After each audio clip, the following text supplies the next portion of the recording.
Ketika anak itu hendak menyeberang jalan, seketika sebuah truk datang menabraknya. Sang ibu menangis dan berlari menghampiri putranya yang tergeletak. Ia lalu memeluknya erat sambil terus menangis. Namun yang membuat para warga semakin marah adalah sang sopir justru tidak berhenti dan kabur. Sang sopir sangat kesal dan menyalahkan semua kesalahan pada anak itu. Semua kejadian itu disaksikan oleh seorang gadis di pinggir jalan. Dan kebetulan sang sopir mengenali wanita tersebut sebagai teman sekelasnya. Lalu sopir itu mengendarai truk itu ke pinggiran kota.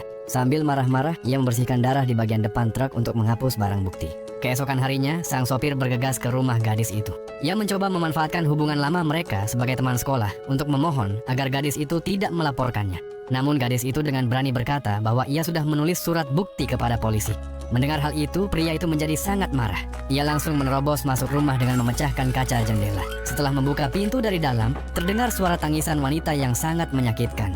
Beberapa menit kemudian, gadis itu tergeletak berlumuran darah. Kemudian pria itu segera pergi untuk menelpon teman polisinya untuk menahan surat tersebut. Setelah itu, ia pergi ke rumah neneknya untuk meminta uang dengan maksud untuk menyuap polisi. Tapi neneknya sudah tahu sifat asli cucunya dan langsung menolaknya. Merasa kesal, pria itu mencekik neneknya dan memaksanya untuk menyebutkan Sandi Brankas. Karena merasa tidak berdaya, sang nenek tidak punya pilihan lain untuk memberitahu Sandinya. Pria itu pun mengambil semua uang dan pergi dengan sombong. Sebelum keluar, ia mengancam neneknya agar jangan pernah berani melapor ke polisi.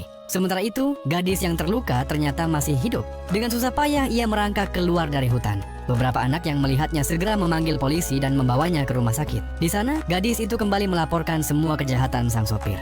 Mendengar laporan itu, kepala polisi sadar betapa seriusnya kasus ini.